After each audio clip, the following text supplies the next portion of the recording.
상쾌한 아침 원주에서 출발합니다.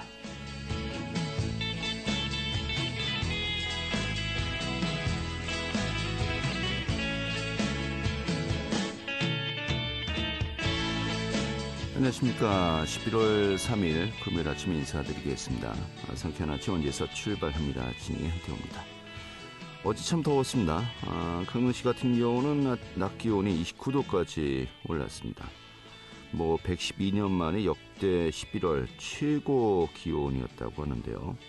이 따뜻한 남서풍이 지속적으로 유입되고 또 햇볕으로 인해서 지면이 가열되면서 강원 대부분 지역이 평년보다 10도 이상 올랐다는 것이겠죠. 이러한 고온 현상 오늘부터 주말 내내 비가 오면서 물러갈 것으로 예상이 되고 있습니다. 또 강원 영동 지역은 강풍까지 불 것으로 예상이 되고 있네요.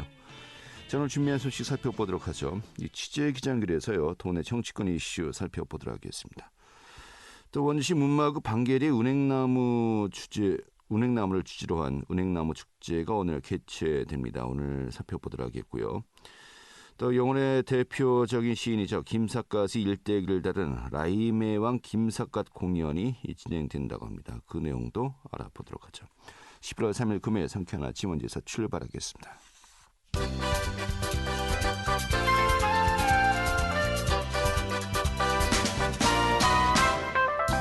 오늘의 뉴스입니다. 국민건강보험공단이 지난 1일부터 총파업에 돌입한 고객센터 노조의 불법행위에 대해서 엄중 대응하겠다고 밝혔습니다. 이 공단은 이 고객센터 노조가 전면 파업에 돌입하면서 공단 본부 사옥의 울타리를 파손해 무단 진입하고 또 불법 점거한 점에 대해서 강한 유감과 우려를 표명한다며 이 파업 등의 불법 행위는 경찰에 고소 고발하는 등 법과 원칙에 따라서 단호하게 대응하겠다고 밝혔습니다. 강원도 인구 153만 명선이 붕괴되었습니다. 저출산과 고령화 여파로 강원 등 비수도권 인구 급감소 국면이 계속되고 있습니다. 지난 1년간 도내 18개 시군의 총 인구는 춘천과 원주를 제외하고 강릉을 비롯한 16개 시군에서 모두 감소한 것으로 나타났습니다. 후쿠시마 제1원자력발전소 오염수의 3차 해양 방류가 어제 다시 개시되었습니다.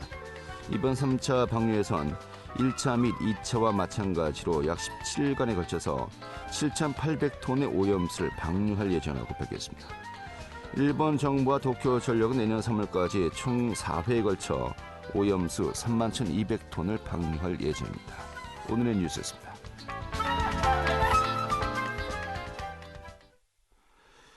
네, 취재 기자 연결해서요. 도내 정치 이슈 살펴보도록 하겠습니다. 오랜만에 연결하는군요. 강원도민일보의 박창현 기자 연결하겠습니다. 여보세요? 예, 안녕하세요. 네, 반갑습니다. 요즘 서울의 여의도 국회가 이 전국에서 올라온 지자체 공무원들로 아주 굉장히 북적인다고 들었습니다. 내년도 국비 확보를 위해서라고 이제 합니다만은 역시 강원도 역시 예산 전쟁에 돌입했고요. 지금 현재 어떻게 진행되고 있습니까? 예, 국회 그러면 좀 10월 국회는 좀 국정감사 국회라고 하고요. 좀 11월에는 보통 예산 국회라고 하는데 좀 내년 예산안이 좀 사실상 확정되는 시간이라고 하기 때문에 그렇게 불리는데요. 네. 내년 예산을 다루는 좀 첫 관문입니다. 국회 예산결산특별위원회가 지난 1일 예산 관련 전문가의 의견을 청취하는 공청회를 시작으로 사실상 예산안 심사에 막을 올렸습니다. 네. 앞서 윤석열 대통령이 지난달 31일 내년도 예산안과 관련해서 국회 시정연설에서 내년도 예산을 656조 한 9천억 규모로 편성했다고 밝혔는데요. 올해 본 예산보다도 불과 한 2.8% 늘어난 것입니다. 재정 통계가 정비된 2005년 이후에 최소 증가폭으로 편성이 된 겁니다. 이런 정부의 긴축재정 기조에서 김진태 강원도지사를 비롯한 강원도와 시군이 이번 예산국회에서 각 지역 현안과 직결된 예산을 얼마나 담아낼지 관심이 쏠리고 있는 겁니다. 강원특별자치도는요, 지난달 31일 국회 소통관에 국비 확보 전략 상황실을 마련했고요. 국회 예산 심의 대응 체계를 본격 가동을 했습니다. 강원도가 지금 현재 정부 예산안 단계에서 확보한 예산이 국비 한 9조 한 5천억 가량을 확보하는 상태인데요. 네. 정부의 긴축개정 기조에 따라서 국회 상임위 단계에서 감액될 수도 있기 때문에 좀 꼼꼼히 예산 심사를 좀 국회에서 잘 챙겨야 되는 상황입니다. 더불어서 그 국회 예결위 단계에서요, 좀 아직 미반영된 주요 사업들을 추가해야 되는 상황인데요. 그 주요 사업들을 보면은 그 정부 예산안에 미반영된 그 반도체라든가 미래차, 바이오헬스, 수소 등 좀 핵심 사업과 함께요. 증액이 필요한 주요 SOC 사업 등 한 50여 건을 좀 확보해야 되는 상황입니다. 네. 이 감축하겠다 하면서 뭐 R&D 예산도 줄이고 또 사실 뭐 강원도만이 아니라 각 지자체도 보조금이 대폭 축소되면서 내년도 사업에 이제 비상이 걸릴 것으로 예상되고 있지 않습니까? 이 부분 굉장히 좀 예민할 것 같습니다만은 아무튼 여야 간의 예산 공방이 치열할 것 같습니다. 국회 예산 심사 일정은 어떻게 됩니까? 네, 일단은 내년도 예산안 처리 법정 기한이요, 12월 2일까지입니다. 그런데 국민의힘은 그 정부의 그 재정 건전성 기조에 맞춰서 법정 기한 내 예산안 통과를 강조가 있는 반면에요. 더불어민주당은 그 정부 예산안이 그 국민의 삶과 국가의 미래를 포기한 예산이다 이렇게 비판을 하면서 그 올해 예산 심사에서도 역시 여야 간의 격돌이 예상이 되고 있습니다. 특히 21대 국회 마지막 그 예산안 심사이고요. 내년 총선을 5개월 앞두고 진행된다는 점에서 의원들의 지역구 관련 예산 확보 경쟁도 좀 치열할 것으로 전망이 됩니다. 그 일정상으로 보면 국회 예결특위는요, 오늘과 6일 경제부처 심사를 하게 되고요. 7, 8일 비경제부처 심사, 그다음에 9일과 10일 종합정책 질의를 통해서 정부 예산안에 대해 그 사전 조율에 들어가게 됩니다. 이어서 그 예산안에 그 감액 내지는 증액의 키를 쥐게 되는 예결위 예산안 조정 소위가 13일부터 활동을 시작하게 됩니다. 현재 그 강원도 국회의원 중에서요, 예결특위에서 활동하고 있는 의원이 그 원주의 그 국민의힘 박정아 의원, 그리고 춘천의 더불어민주당 허영 의원이 있는데요. 이들 의원들의 중이 국비 확보에서 큰 역할이 기대가 되고 있습니다. 네, 흔히 뭐 쪽지 예산이라고 하죠. 쪽지가 들어가는 단계가 바로 그 예산 소위가 이제 열릴 때 이 그렇습니다. 쪽지가 네. 막 왔다 갔다 하는 거 아니겠습니까? 알겠습니다. 이런 가운데 윤석열 대통령이 지난 1일 국회에서 내년도 예산안에 대해서 시정연설을 했어요. 뭐 여야 간의 뭐 내에서도 좀 평가가 크게 엇갈리고 있는 것 같습니다. 좀 어떤 반응들이죠? 예, 강원 그 여야 정치권이 그 윤석열 대통령의 내년도 예산안 시정 연설과 관련해서요, 신선민 예산 편성이라는 좀 호평한 것 달리는 맹탕 연설이라는 비난의 목소리로 좀 엇갈린 반응을 보였습니다. 그 박정아 의원이 국민의힘의 그 도당위원장이자 원내 수석 대변인인데요. 그 논평에서 그 내년도 예산안은 나라 살림 정상화를 위한 건전 예산이다. 그리고 약자에 대한 보호는 더욱 두텁게 하는 친선민 예산이다. 이렇게 편성을 했다고 설명을 했고요. 그러면서 그 우리 앞에 닥친 위기를 좀 극복하고 대한민국의 새로운 도약을 위해 여야가 함께 내년도 예산에 대해서 충실히 논의할 수 있기를 기대한다. 이렇게 밝혔습니다. 반면에요, 그 민주당 그 예결위원인 허영 의원은요, 윤 대통령 시정연설에 대해서는 그 내년도 예산안을 설명하는 대통령의 연설이 나라의 비전을 그리는 큰 그림을 보여줘야 하는데 위기 극복의 희망을 볼 수 없었다. 이렇게 평가절하를 했습니다. 또 당면한 경제 상황에 대한 위기의식이라든가 국민들의 고단한 삶에 대한 공감이나 실질적인 대안은 찾아볼 수 없는 한마디로 맹탄 연설이었다. 이렇게 비판을 하기도 했는데요. 예산안 심사에서 윤석열 정부가 쥐어버린 민생 예산을 복원하기 위해서 철저한 심의를 벌이겠다 이렇게 강조했습니다. 네, 알겠습니다. 자, 그리고 뭐 예산이 이제 확정되고 국회에서 통과되면은 뭐 그 이후부터 정말 본격적인 총선전이 되지 않을까 싶습니다만은 현재 총선이 5개월 정도밖에 남지 않았습니다. 이 각 정당별로 또 총선 준비에 본격 시동을 거는 모습인데 각각 총선 기획단 또 인재 영입위원회를 발족했습니다. 좀 내부 갈등도 현재 많다고요? 예, 그렇습니다. 그 양당이 그 총선 체제에 좀 본격적으로 도입했다고 봐야 할 것 같은데요. 그 국민의힘은 당초 어제 그 최고위원회 회의에서요, 총선 기획단을 발표할 예정이었습니다.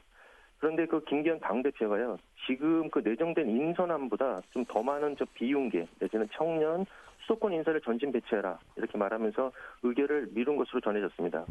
좀 더 신중하게 인선 작업을 거쳐서 이번 주말쯤 윤곽이 나올 것으로 보입니다. 그런데 어제 그 더욱더 좀 이슈가 된 사안이 있었는데요. 그건 그 국민의힘이 그 총선 기획단에 앞서서 인재 영입 위원장을 발표했습니다. 그 이 위원장의 동해 태백 삼척 정선 지역구의 이철규 의원이 인재 영입 위원장으로 임명이 된 건데요. 그 이 의원은 그 친윤계의 핵심입니다. 그리고 직전에 사무총장을 맡아서 총선 공천 작업을 주도해 왔지만은 그 서울 그 강서구청장 보궐선거 참패를 지고 자진 사퇴한 상황이었는데요. 네. 그 이철규 의원이 그 사무총장으로 물러난 지 한 달도 안 됐는데 정확히 하면 한 19일 정도 되는데요. 네. 19일 만에 내년 총선의 밑그림을 그리는 핵심 직책으로 좀 화려하게 복귀한 겁니다.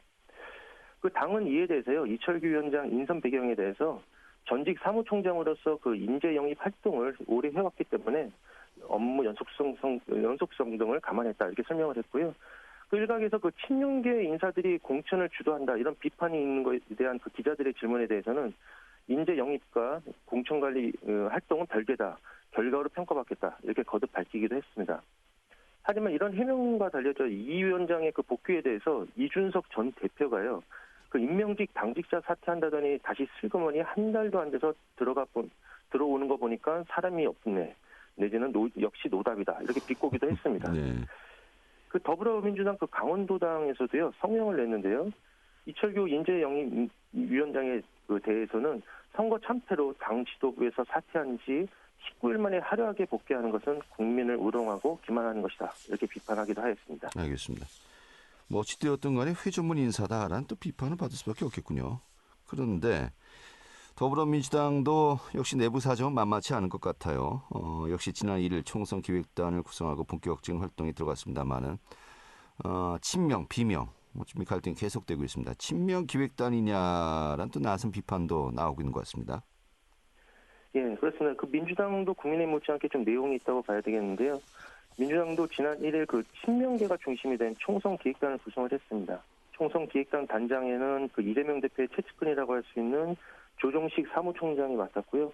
총 13명의 위원이 선정이 됐는데 상당수 친명계로 채워졌습니다. 그 총선 기획단은 향후에 그 전략공천 지역 선정이라든가 공천 세부 규칙 등 총선 실무와 관련된 사전 작업을 하게 되고요. 이 때문에 선거 전략을 판가름 내는 조직이라고 보면 되겠습니다. 그 당 지도부는 시스템 공천에 따르기 때문에 총선 기획단 구성에 문제가 없다 이렇게 설명을 하고 총선 전략을 본격적으로 가동하는 태세인데요.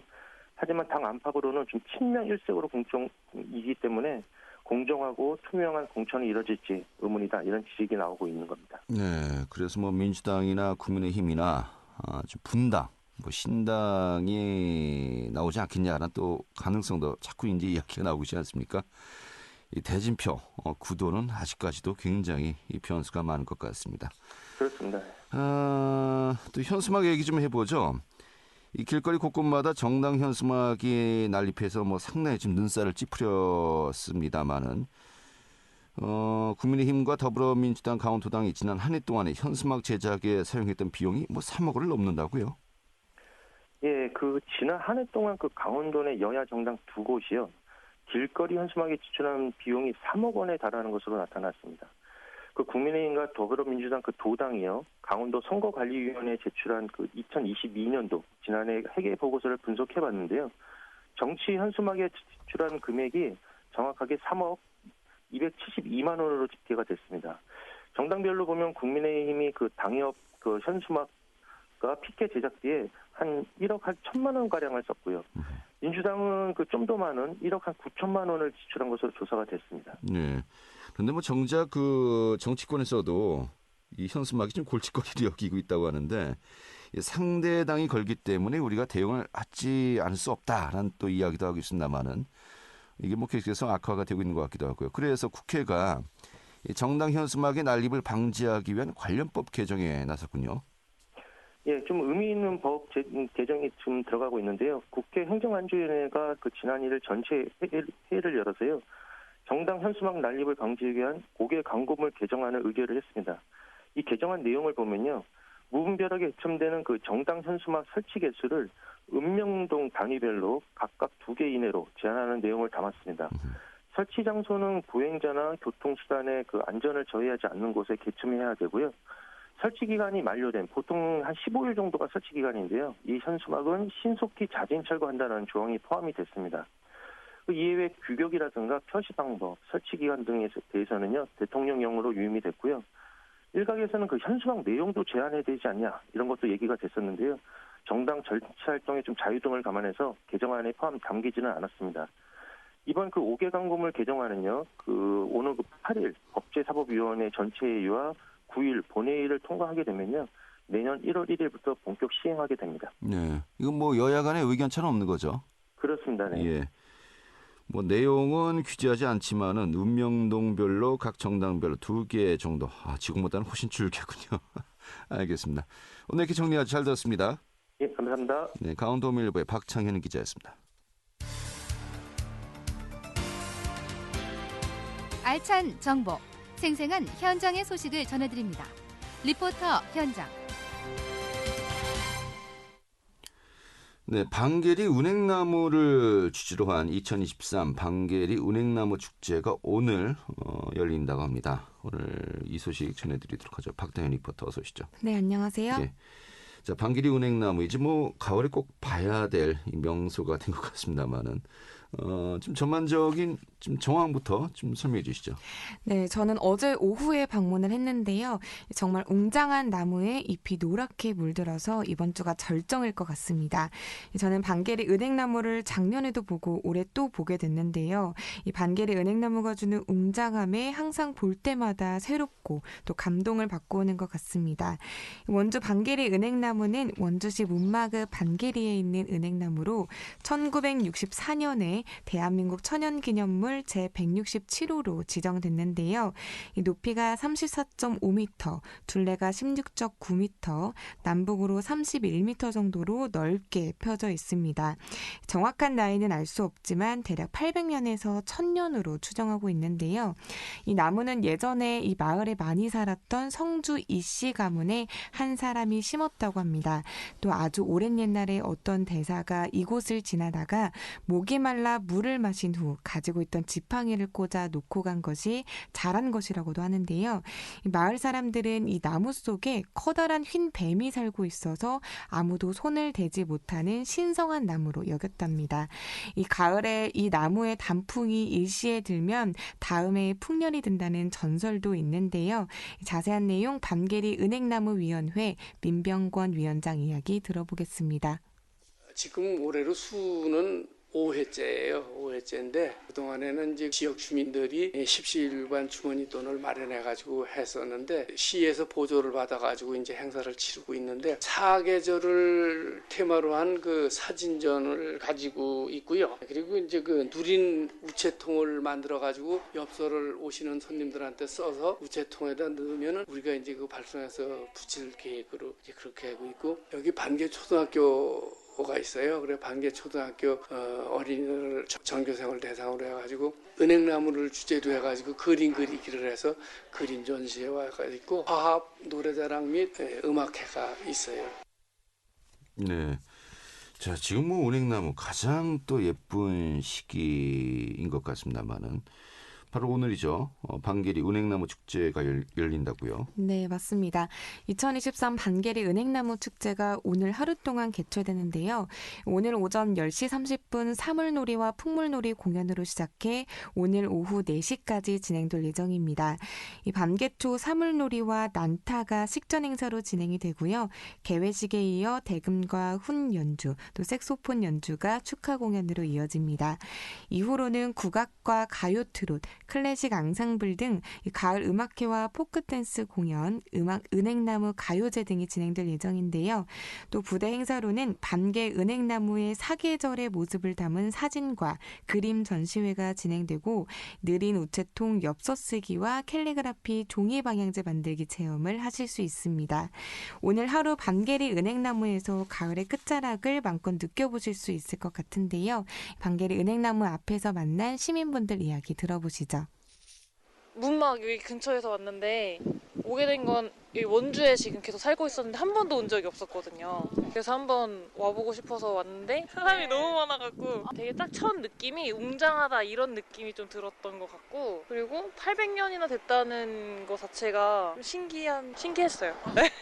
문방에 사는데 이런 데가 있다 해가지고 오게 됐고 처음 봤을 때 뭐 되게 웅장하고 또 많고 양평 용문사에도 비슷한 게 있는데 거기 용문사에 있는 것보다는 훨씬 더 화려한 것 같아요. 아니 연인들이 와가지고 사진 찍고 가족 단위로 와가지고 사진 찍고 놀기는 좋은 것 같아요. 네. 자, 방길이 은행나무 전국적으로 많이 알려졌습니다. 그런 만큼 많은 분들이 방문하고 계신데 오늘 또 행사까지 열리고요. 네. 좀 방문을 생각하시는 분들 좀 주차 정보라든지 이런 거 좀 잘 파악하고 가셔야 될 것 같네요. 알겠습니다. 오늘 이렇게 정리하죠. 잘 들었습니다. 네, 감사합니다. 네, 박다현 리포터였습니다.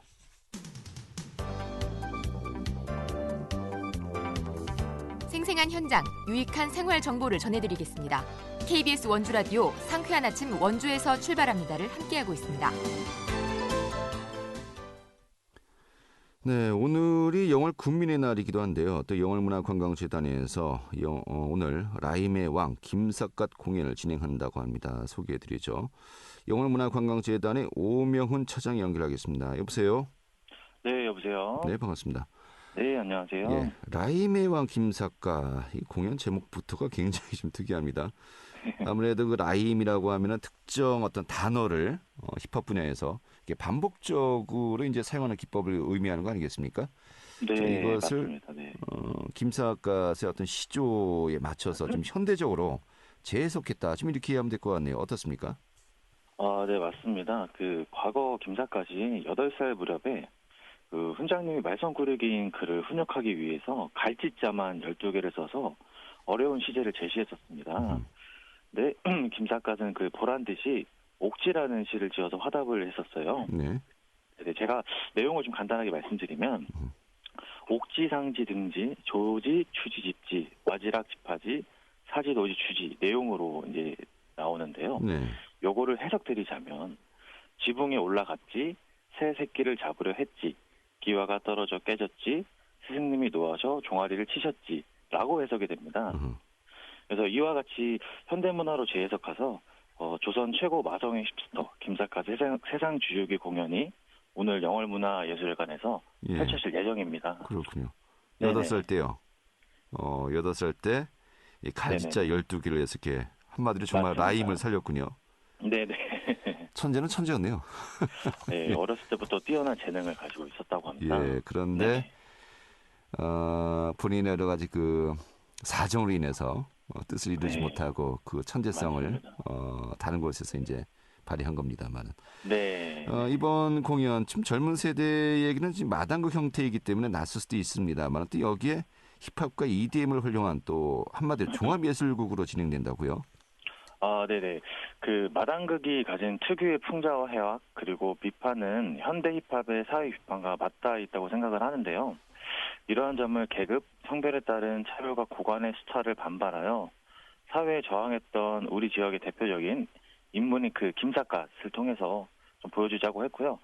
여기에 EDM을 더해서 젊은 세대들에게 더 다가가기 쉬운 공연을 선보이고자 했습니다. 네. 이 네네. 공연은 무료 공연이라고요?